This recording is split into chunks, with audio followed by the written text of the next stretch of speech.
Okay, look, I understand that dealing with the bad habits is tough, but you can do it, and I'll show you how.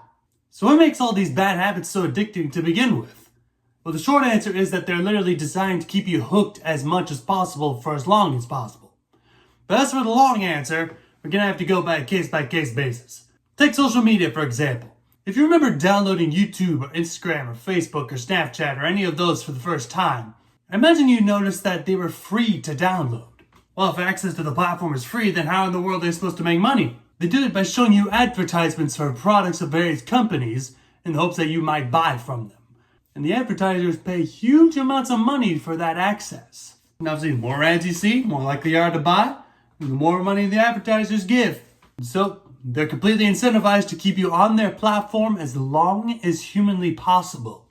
So how do they achieve this? They hire engineers, scientists, psychologists, all the amount of people you would need to figure out how the brain works. And with all those people in tow, they make sure that every minute detail of their platform is tailor-made to keep you hooked. Like take reloading a page, for example. Instead of reloading automatically over time, you have to pull down on the screen and wait for the circle thing to pop up, and boom, you get new content. That is literally rewiring your brain to believe that pulling down a thing means you get new dopamine. And the more you do that, the more your dopamine receptors get fried up, and the more they shut down. And the more that happens, the longer you have to stay on the platform to get the same dopamine boost. It's all a really screwed up scheme. All of this making your mind as cluttered and noisy as possibly can be.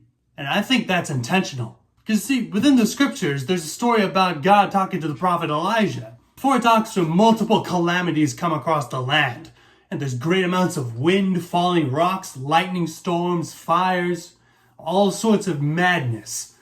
But God isn't in any of those.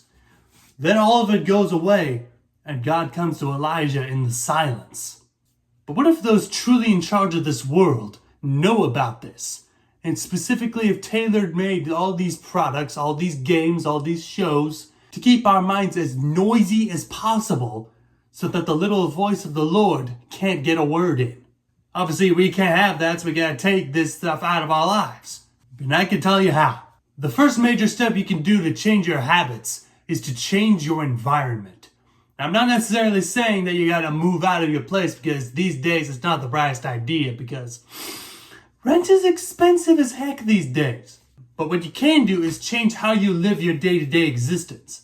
Like take with your phone, for example. If you're having trouble getting to bed at a decent hour or getting up at a decent hour because you're constantly scrolling at your phone before bed, here's what you can do. You can take your phone, take your charger, and take it to another room and put it there before you go to bed. And then don't get it until after you get up in the morning. Then you might ask, well, how am I supposed to wake up in the morning? That's my alarm clock's on that phone. Buy an alarm clock. They're not exactly expensive these days. Heck, you can get yourself one of those old-fashioned alarm clocks with the little bells on top. And when you get that alarm clock, don't put it right next to your bed. Instead, you should take the alarm clock and put it on a dresser in the corner of the room.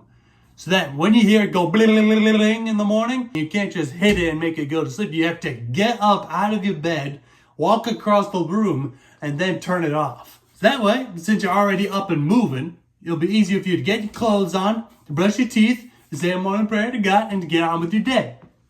And then you could go pick up your phone. If you're still struggling with spending a lot of time on your phone, one of the things I like to do is I go to the settings, go to accessibility, and in there I can change the color of the phone to grayscale. Basically what grayscale does is that it removes all the colors of your phone and makes it all black and white. So that way, instead of looking at a bright, colorful box of all sorts of moving stuff, you see a bland black and white stuff of moving stuff. That way, the dopamine systems in your brain are much less reactive to what's going on your phone, and you can instead use it for productive stuff. And as for trying out new good habits and putting away old bad old ones, the same principle can apply here. Like say if you want to learn how to play the guitar but like to play video games instead, what you can do is take the console, put it away in like a closet or something, and unplug the TV, and put the guitar out in the open. So that way when you get home and you're in the mood to play video games, there's a lot more effort involved having to get the console out, having to plug the TV back in, and then playing the game. In comparison to just picking up the guitar that's right there and practicing it. Once you've played the guitar, you'll feel a lot better about yourself than if you would if you had stuck with the TV and the video games. So keep the good habits within easy sight and mind, while keeping the bad ones hidden away. The second step to fixing your bad habits is identifying your triggers. Now, I understand I'm sounding like a total crazy liberal person talking about triggers and shit. However, the desire to commit to these bad habits comes from somewhere. We eat because we feel hungry. We drink because we feel thirsty. We sleep because we feel tired. Every one of these effects has a cause. And if we fail to understand our triggers, then we have effects without cause.